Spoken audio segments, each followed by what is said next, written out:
ಪ್ರಜ್ವಲ್ ರೇವಣ್ಣ ಅಶ್ಲೀಲ ವಿಡಿಯೋ ಪ್ರಕರಣಕ್ಕೆ ಸಂಬಂಧಪಟ್ಟಂತೆ ಮೇಜರ್ ಟ್ವಿಸ್ಟ್ ಸಿಕ್ಕಿದೆ. ಜಾಲತಾಣದಲ್ಲಿ ಹರಿದಾಡಿದ್ದ ಅಶ್ಲೀಲ ವಿಡಿಯೋ ಅಸಲಿ ಅನ್ನೋದು ಸಾಬೀತಾಗಿದೆ.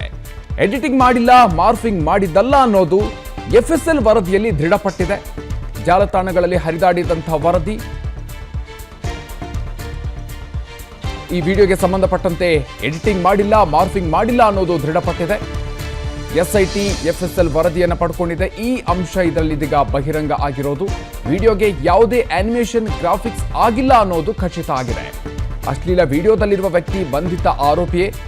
ಆ ವಿಚಾರಕ್ಕೆ ಸಂಬಂಧಪಟ್ಟಂತೆ ಆ ವ್ಯಕ್ತಿ ಬಂಧಿತ ಆರೋಪಿ ಅನ್ನೋದು ಇನ್ನೂ ಕೂಡ ಸಾಬೀತಾಗಿಲ್ಲ. ಆ ಸಂಬಂಧ ಎಫ್ಎಸ್ಎಲ್ನಿಂದ ಇನ್ನಷ್ಟೇ ವರದಿ ಬರಬೇಕಾಗಿದೆ. ಚಾರ್ಜ್ ಶೀಟ್ನಲ್ಲಿ ಈ ಬಗ್ಗೆ ವರದಿಯನ್ನ ಸೇರ್ಪಡೆ ಮಾಡಲಿದ್ದಾರೆ ಎಸ್ಐಟಿ ಅಧಿಕಾರಿಗಳು. ಈಗಾಗಲೇ ಅಶ್ಲೀಲ ವಿಡಿಯೋ ಪ್ರಕರಣಕ್ಕೆ ಸಂಬಂಧಪಟ್ಟಂತೆ ಜಾಲತಾಣಗಳಲ್ಲಿ ಹರಿದಾಡಿದ್ದಂತಹ ಅಶ್ಲೀಲ ವಿಡಿಯೋ ಏನಿದೆ ಅದು ಅಸಲಿ ಅನ್ನೋದು ಎಫ್ಎಸ್ಎಲ್ ವರದಿಯಲ್ಲಿ ಬಹಿರಂಗ ಆಗಿದೆ. ಎಸ್ಐಟಿಗೆ ಸಂಬಂಧಪಟ್ಟಂತೆ ಎಫ್ಎಸ್ಎಲ್ ವರದಿಯನ್ನ ಪಡ್ಕೊಂಡಿದೆ. ಈ ಅಂಶ ಈಗ ಬಹಿರಂಗ ಆಗಿರೋದು. ಅದರಲ್ಲಿ ಆ ವಿಡಿಯೋದಲ್ಲಿ ಎಡಿಟಿಂಗ್ ಮಾಡಿಲ್ಲ, ಮಾರ್ಫಿಂಗ್ ಕೂಡ ಮಾಡಿಲ್ಲ ಅನ್ನೋದು ಖಚಿತ ಆಗಿದೆ. ಸೊ ಹೀಗಾಗಿ ಈ ಪ್ರಕರಣದಲ್ಲಿ ಈಗ ಮೇಜರ್ ಟ್ವಿಸ್ಟ್ ಸಿಕ್ಕಿರೋದು. ಅಶ್ಲೀಲ ವಿಡಿಯೋದಲ್ಲಿರುವಂತಹ ವ್ಯಕ್ತಿ ಅದು ಪ್ರಜ್ವಲ್ ರೇವಣ್ಣನ. ಅದಕ್ಕೆ ಸಂಬಂಧಪಟ್ಟಂತೆ ಇನ್ನಷ್ಟೇ ವರದಿ ಬರಬೇಕಾಗಿದೆ. ಸೊ ಆ ವಿಚಾರಕ್ಕೆ ಸಂಬಂಧಪಟ್ಟಂತೆ ಎಫ್ಎಸ್ಎಲ್ ವರದಿ ಯಾವ ರೀತಿಯಾಗಿರುವಂಥ ಉತ್ತರವನ್ನು ನೀಡುತ್ತೆ ಅನ್ನೋದು ಇನ್ನಷ್ಟೇ ಗೊತ್ತಾಗಬೇಕಾಗಿದೆ. ಆದರೆ ಈಗ ದೊರೆತಿರುವ ಮಾಹಿತಿಯ ಪ್ರಕಾರ ಈ ವಿಡಿಯೋ ಏನಿದೆ ಆ ವಿಡಿಯೋದಲ್ಲಿ ಯಾವುದು ಕೂಡ ಎಡಿಟಿಂಗ್ ಮಾಡಿಲ್ಲ, ಮಾರ್ಫಿಂಗ್ ಆಗಿಲ್ಲ, ಗ್ರಾಫಿಕ್ಸ್ ಯಾವುದು ಕೂಡ ಆಗಿಲ್ಲ ಅನ್ನುವಂಥದ್ದು ಬಹಳ ಸ್ಪಷ್ಟವಾಗಿ ಎಫ್ಎಸ್ಎಲ್ ವರದಿಯಲ್ಲಿ ಗೊತ್ತಾಗ್ತಾ ಇದೆ. ಎಸ್ಐಟಿ ವರದಿಯನ್ನು ಈಗಾಗಲೇ ಎಸ್ಐಟಿ ಎಫ್ಎಸ್ಎಲ್ ವರದಿಯನ್ನು ಪಡ್ಕೊಂಡಿದೆ. ಈ ಬಗ್ಗೆ ಇನ್ನಷ್ಟು ಹೆಚ್ಚಿನ ಮಾಹಿತಿಯನ್ನು ನೀಡ್ತಾರೆ ನಮ್ಮ ಪ್ರತಿನಿಧಿ ಶರತ್. ಇದೀಗ ನಮ್ಮ ಜೊತೆಗೆ ನೇರ ಸಂಪರ್ಕದಲ್ಲಿ ಜಾಯಿನ್ ಆಗ್ತಾ ಇದ್ದಾರೆ. ಶರತ್, ಇದೀಗ ಈ ಒಂದು ಎಫ್ಎಸ್ಎಲ್ ವರದಿಯಲ್ಲಿ ಯಾವೆಲ್ಲ ಅಂಶಗಳು ಉಲ್ಲೇಖ ಆಗಿದೆ?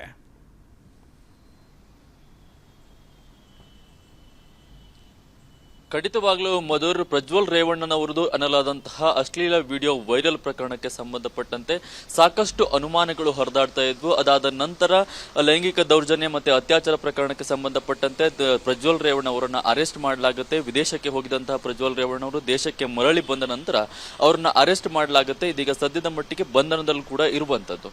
ಇನ್ನು ಎಫ್ಎಸ್ಎಲ್ ವರದಿ ಏನು ವೈರಲ್ ವಿಡಿಯೋಗಳು ಏನು ಸಾಮಾಜಿಕ ಜಾಲತಾಣಗಳಲ್ಲಿ ಹರಿದಾಡ್ತಾ ಇದ್ವು, ಅವು ಮಾರ್ಫಿಂಗ್ ಮಾಡಲಾಗಿದೆಯೇ, ಎಡಿಟಿಂಗ್ ಮಾಡಲಾಗಿದೆ ಎನ್ನುವಂತ ಒಂದು ವಿಚಾರಗಳು ಕೂಡ ಹರಿದಾಡ್ತಾ ಇತ್ತು. ಅದೇ ವಿಚಾರವಾಗಿ ಎಸ್ಐಟಿ ತಂಡದವರು ಎಲ್ಲಾ ವಿಡಿಯೋಗಳನ್ನ ಎಫ್ಎಸ್ಎಲ್ಗೆ ರವಾನೆ ಮಾಡಿದ ಇದೀಗ ಸದ್ಯದ ಮಟ್ಟಿಗೆ ಎಫ್ಎಸ್ಎಲ್ ನಿಂದ ವಿಧಿವಿಜ್ಞಾನ ಪ್ರಯೋಗಾಲಯದಿಂದ ಎಫ್ಎಸ್ಎಲ್ ವರದಿ ಬಂದಿರುವಂತದ್ದು. ವರದಿಯ ಪ್ರಕಾರ ಆ ವಿಡಿಯೋಗಳು ಏನು ವೈರಲ್ ಆಗಿದ್ವು ಆ ವಿಡಿಯೋಗಳಲ್ಲಿ ಯಾವುದೇ ರೀತಿಯಾದಂತಹ ಎಡಿಟಿಂಗ್ ಆಗಿರಬಹುದು, ಮಾರ್ಫಿಂಗ್ ಆಗಿರಬಹುದು, ಆನಿಮೇಷನ್ ಆಗಿರಬಹುದು, ಯಾವುದೇ ರೀತಿಯಾಗಲೂ ಮಾಡಿಲ್ಲ.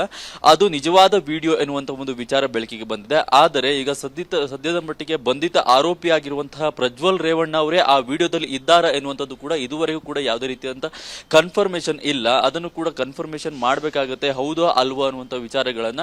ಸದ್ಯದ ಮಟ್ಟಿಗೆ ಇರುವಂತಹ ಅಂಶಗಳ ಪ್ರಕಾರ ಆ ವಿಡಿಯೋದಲ್ಲಿ ಇರುವಂತಹ ಅಂಗಾಂಗಗಳು ಪ್ರಜ್ವಲ್ ರೇವಣ್ಣ ಅವರಿಗೆ ಹೋಲಿಕೆ ಆಗ್ತಾ ಇದೆ ಅನ್ನುವಂಥ ಒಂದು ಮಾಹಿತಿ ಬರ್ತಾ ಇರುವಂತದ್ದು.